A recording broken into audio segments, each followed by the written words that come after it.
Saudações. Goiás, 6h30 da manhã, 12 graus. Então um dia até frio, e é a primeira vez que eu tô andando depois que eles fizeram a manutenção.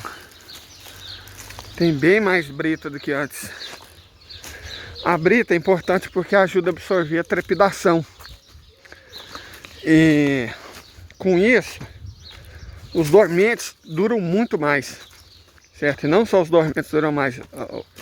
Esse trilho de ferro, propriamente dito, tem uma vida útil bem mais longa. Por isso que a manutenção deve ser feita. Ela deve ser contínua e cotidiana. De toda forma, como a gente disse no nosso videozinho curto, vamos falar um pouco sobre os Estados Unidos. Mas o que tem a ver Estados Unidos com ferrovia? Tem tudo a ver. Os Estados Unidos estão no declínio final, sabe? Eu sei que tem muita gente que acredita que eles vão escapar, que eles vão se safar como sempre, que são os Estados Unidos, que eles sempre se recuperam, mas dessa vez não. Dessa vez eles estão ameaçados por uma série de coisas das quais eles não vão conseguir escapar. Vamos começar por essa questão básica. Que economia básica, economia real. A ideologia, porque é uma ideologia, a ideologia neoliberal, que faz parecer que o Estado é ruim para a economia, que não deve interferir, que a livre iniciativa deve ser deixada de lado, quer dizer, deve ser deixada livre, né, do Estado. Ela é péssima para o próprio capitalismo. O capitalismo, gente, é como se fosse um rato que se reproduz demais, busca demais a sua reprodução. Então, se não for controlado, ele vai destruir tudo e morrer de inanição. É essencialmente o que acontece lá. Porque vejam bem, pega essa questão de ferrovia. Os Estados Unidos hoje tem muito menos ferrovia do que tinha em 1950. Certa quantidade, a malha ferroviária dos Estados Unidos caiu muito mesmo. A quantidade de ferrovias abandonadas no país é enorme. Vou até ver se eu acho um mapa para postar isso aqui, né? Tem jeito de editar. Vou ver se eu consigo achar um mapa que mostra as ferrovias abandonadas dos Estados Unidos, para vocês terem uma ideia do que eu estou falando. Nesse período de cerca de 75 anos após a Segunda Guerra Mundial, certo? Vocês vão ver que, longe de fazer nova infraestrutura, os Estados Unidos estão abandonando a que tinha. A população dos Estados Unidos em 1950 era o quê? 200 e poucos milhões de habitantes, tem 334 milhões de habitantes, né? Então, quer dizer, a população do país cresceu em 50% e a rede de infraestrutura diminuiu. Você fala, mas isso é por causa dos aviões. Gente, não é simples assim. Ferrovia só substitui a aviação em país onde há trem-bala. Não é o caso dos Estados Unidos. Os Estados Unidos não tem trem-bala. A China fez 25 mil quilômetros de ferrovia de alta velocidade. E está fazendo mais, chegando perto dos 30 mil. Aí sim, uma ferrovia onde os trens andam a 330, 350 km por hora, substitui a aviação. É um pouco mais lento, mas muita gente prefere porque é mais seguro e mais interessante a viagem. Perfeito? Mais rápido. Gente, qualquer um que viajou de avião, né, sabe disso. O tempo que você demora no aeroporto é 1 hora pelo menos. Pelo menos. A maior parte dos voos, se chegar no aeroporto faltando 1 hora, você não consegue embarcar. E a ferrovia não. Chega lá, passa pela verificação de segurança, claro, né? É a China, não é os Estados Unidos. Eles levam isso a sério, não tem ataque terrorista. Então, passou no raio-x, mostrou os documentos e entrou. É rápido, sabe? Você perde muito tempo, tanto na ida quanto na chegada, né? Tanto na partida quanto na chegada. Porque chegou, você ainda tem que desembarcar, você tem que esperar sua mala, você tem que... Então, ferrovia é rápido. Mas como eu disse, a substituição é por passageiro. Argumentar que a aviação fez as ferrovias dos Estados Unidos sumir, isso é uma bobagem desonesta. Porque se fosse assim, a China não teria construído ferrovias novas. Certo? E como eu disse, a ferrovia, ela é essencialmente um meio de transporte de cargas. Na China, em país desenvolvido, na Europa, do modo geral, na Argentina também, a ferrovia é transporte passageiro, mas porque ela é rápida, certo? Porque ela é muito rápida. Aí sim rola, como os Estados Unidos não tem, e não vão ter. Sabe por que não vão ter? Não é só porque falta dinheiro, falta engenharia, falta indústria, falta tecnologia. É que falta Estado. Para você fazer uma ferrovia, você tem que desapropriar propriedades. Num estado em que sagrada é a propriedade, num país onde a propriedade é sagrada, como é que você faz desapropriação? Certo? Cada esquina que você for tentar desapropriar é um processo diferente. E aí não rola, porque, né? Custa bilhões, processos, né? As pessoas querem defender a sua propriedade, não estão nem aí para o patrimônio público, para o bem público, para o interesse público. Então não tem como os Estados Unidos fazer mais ferrovia. A era em que isso era legalmente possível passou. E o país todo sofre com isso, evidentemente. Certo? Então a rede ferroviária, eu até mostrei foto esses tempos aí para trás no vídeo, mostrando os trilhos tortos. Até o frio. Mas frio tem mais na China do que nos Estados Unidos. Certo? Não vou falar que a desculpa é o frio, não. Os estados da China, estradas de ferro, são retas. Não são nos Estados Unidos, não é por causa do frio, não é porque não falta manutenção. Eu não sei se vocês chegaram a ver, lá atrás tinha uma espécie de barra de ferro entre os trilhos, para evitar a dilatação. Certo? Tá vendo por que ela está presa nos dormentes? A função disso aqui, ó, é evitar a dilatação. A função dessa brita também tem a ver com evitar a dilatação. Certo? Então você tem que fazer a coisa bem feita, o que é caro, sempre é caro, tenho certeza disso. Sempre é caro, tem que fazer bem feito. E tem que fazer do jeito certo. Certo? Sem dó de brita, sem dó de barra anti-dilatação, bem aplanada. Não é feito assim nos Estados Unidos. Rede ferroviária deles essencialmente é do século XIX. As ferrovias são do século XIX, mas também algumas locomotivas são do século XX. São locomotivas da década de 50. Por isso que você tem um descarrilamento praticamente todo dia nos Estados Unidos. Né? Porque não tem freio, as locomotivas são antigas. O freio de um trem de ferro, de uma composição, é muito mais complicado do que... Se vocês observarem bem, vocês verão que os Estados Unidos tinham mais ferrovias em 1890 do que em 2030. Em 140 anos, a quantidade de ferrovias diminuiu. Isso em vermelho é a quantidade de rede ferroviária abandonada nos Estados Unidos e no Canadá, que deixou de ser utilizada, para vocês terem uma ideia.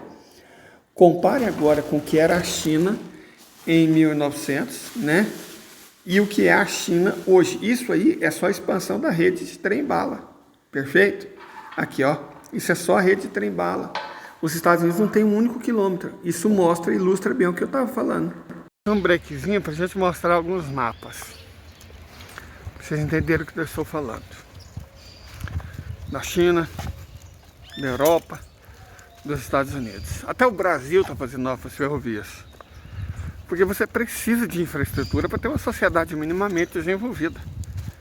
A ferrovia é necessária. Ela é um meio de transporte eficiente. É um meio de transporte barato, principalmente para carga. E bastante interessante, muito melhor do que rodovia, quando você fala de transporte passageiro. Então, os mapinhas que eu acabei de mostrar ilustram isso. Certo? Ilustram isso. Mas voltando ao assunto, A questão aqui é que a manutenção tem custos. Não é só fazer, você tem que manter. Perfeito? E aí, bom, quando a gente está falando de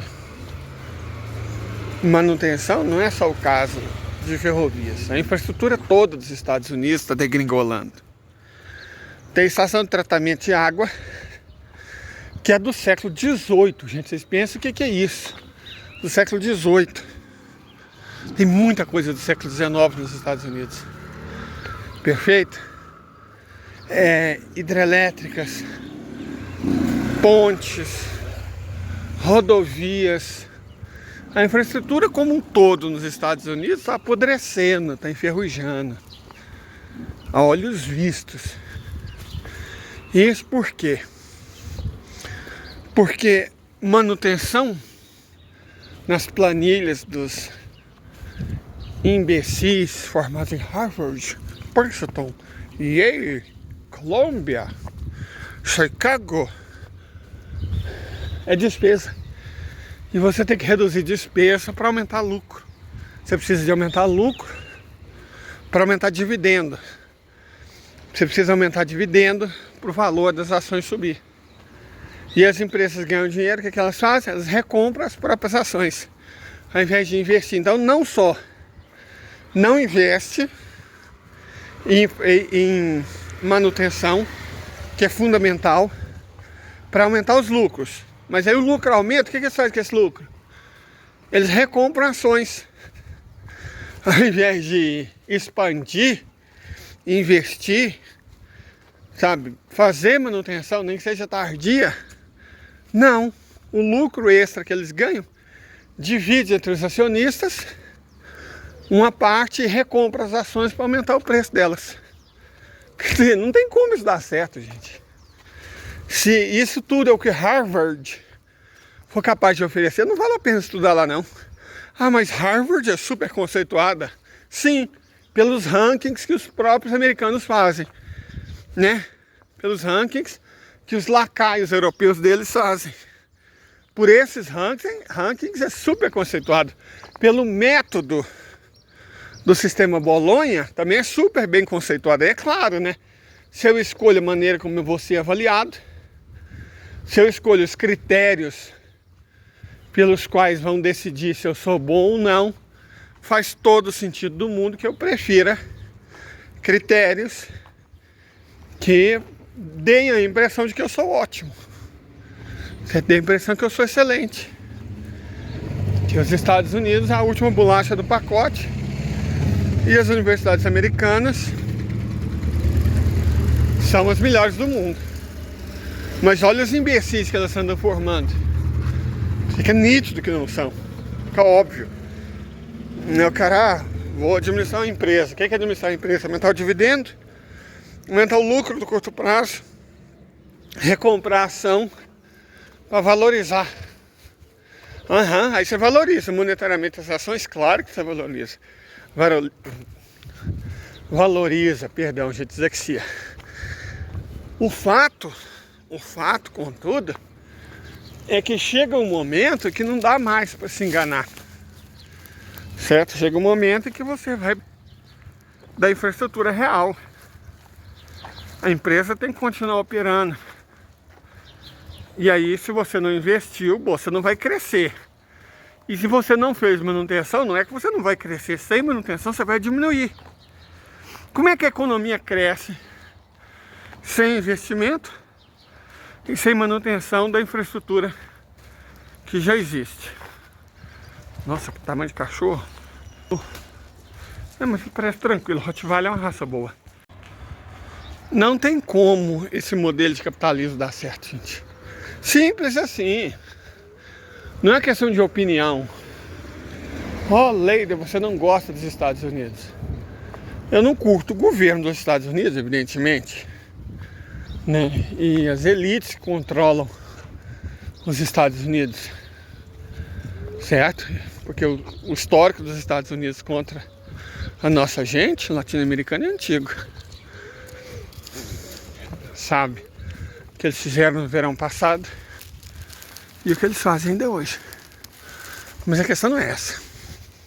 A questão de modo algum é essa. A questão objetiva é que esse modelo de capitalismo não tem como funcionar. E aí, evidentemente, o sistema entra em crise. Repetindo, se a manutenção não é feita, o patrimônio que eles têm vai diminuir. Certo? Não é só uma questão de, não investem e com isso o patrimônio não cresce. Não, é muito pior do que isso. Não é questão de não crescer, o que a falta de investimento faz. É questão de diminuir, que é o que a falta de manutenção faz. Perfeito? É uma economia parasitária. Se você pensa só no resultado financeiro, só no resultado contábil, o que você tem é uma economia sanguessuga parasita.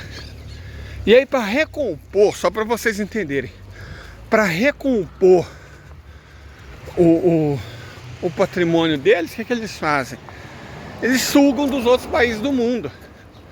Sempre que você acha um Miguel Temer, sempre que você acha um Jair Messias Bolsonaro e um Paulo Guedes, que topam entregar riqueza para eles, que topam fazer o que foi feito com a Petrobras, que é cobrar combustível muito mais alto de todos os brasileiros, para que os lucros aumentassem, e enviar dividendos à torta e à direita para os acionistas, que no caso são estrangeiros, aí eles estão absorvendo riqueza do mundo para compensar deles que eles estão perdendo.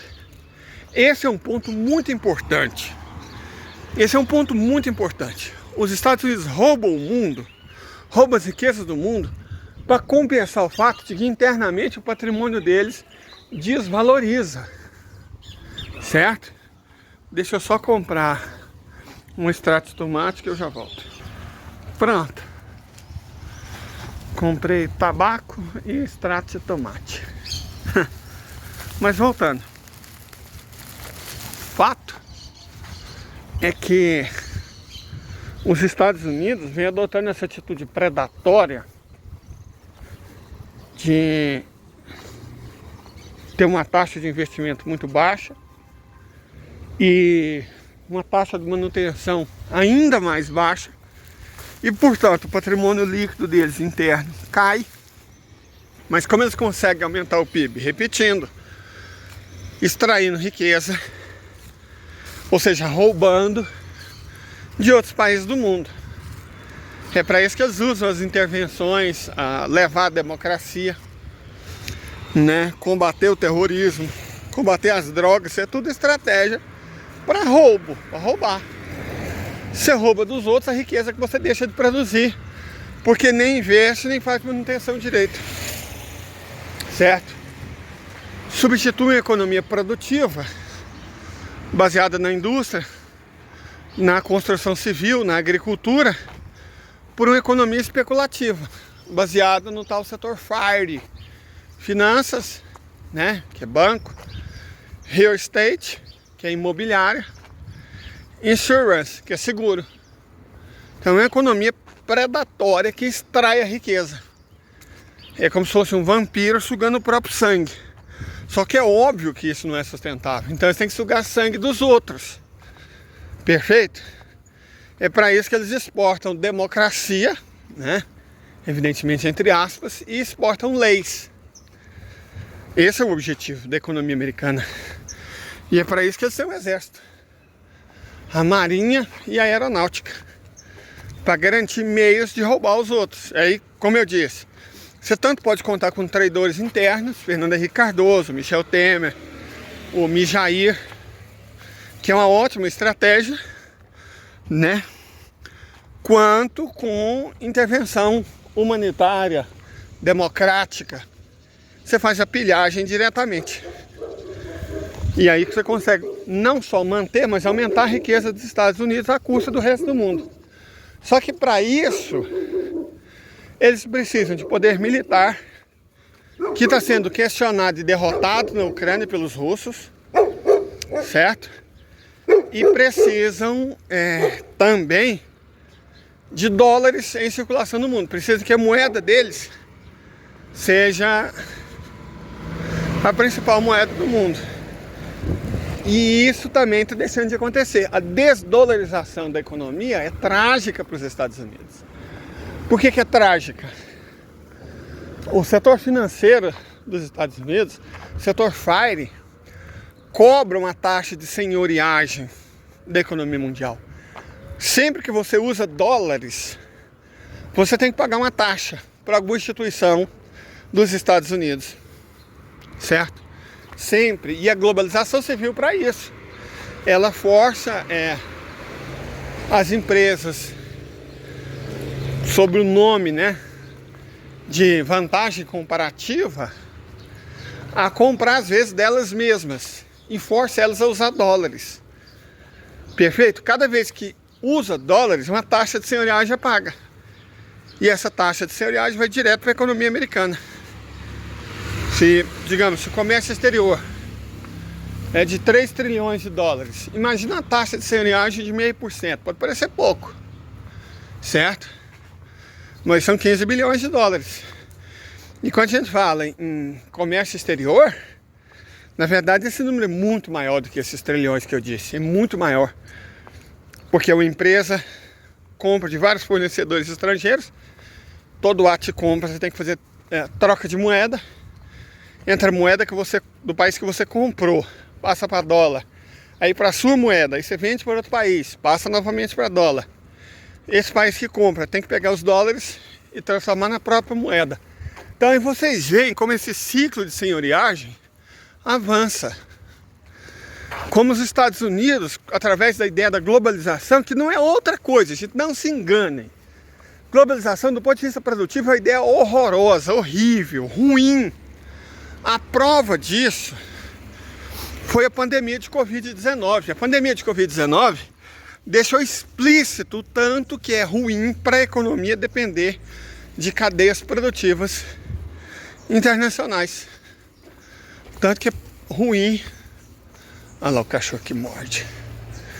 Você depender de fornecedores que estão muito longe de você. Basta um fornecedor atrasar numa cadeia produtiva mundializada. Se um fornecedor atrasa, ainda mais que o sistema agora é just in time, sem estoque. Então basta um não tem estoque, porque é mais eficiente. Harvard disse, Se os administradores de empresas de Harvard disseram, então com certeza é mais eficiente. Com certeza, só que não. É óbvio que não. Isso é burrice. Um fornecedor atrasa e todo o processo produtivo para, que causa prejuízos enormes. E às vezes um setor inteiro sofre com isso, às vezes quebra.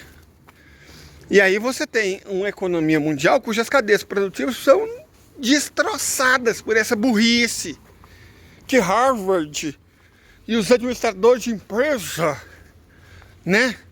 aqueles americanos imbecis, escrevem dizendo que é bom. E eles formam administradores de empresa baseado nessa burrice. Que, eu repito, não funciona, cara. Não funciona. É só uma maneira dos Estados Unidos extraírem taxa de senhoriagem do mundo inteiro. E poder sancionar qualquer país do mundo.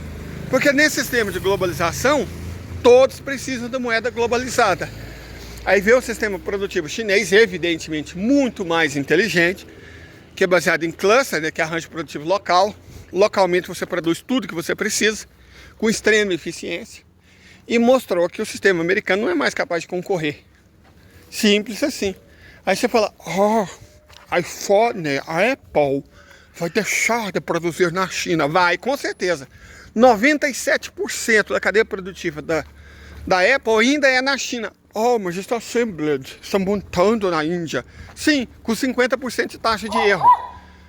Porque não é só montar onde o país é mais barato. Você precisa de mão de obra extremamente qualificada. Você precisa de um arranjo produtivo eficiente. Você precisa de robótica, de automação, de inteligência artificial. E a Índia não tem isso, bebê. Por mais que a gente goste da Índia, a Índia está há muitas décadas de ser uma China, em termos de eficiência e capacidade produtiva. A Índia ainda tem que comer muito mamão com açúcar para chegar onde a China está. E esse é o ponto. Ela não consegue. Então não adianta transferir. Por isso, não só a Apple, mas quase todas as empresas americanas ainda dependem essencialmente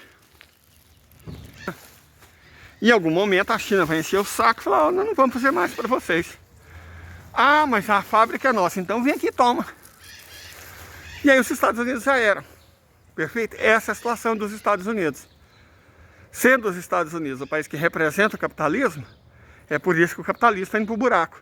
Sendo o capitalismo a alma do espírito do Ocidente, é por isso que o Ocidente também está indo para o buraco. Então o que está acontecendo na França é só um reflexo do que acontece no capitalismo, no Ocidente, nos Estados Unidos. Ok? Nada de bom para eles vai sair de lá. Mas a vitória russa, chinesa, iraniana, saudita vai vir exatamente da burrice desse povo. Ok? Tenha um bom dia.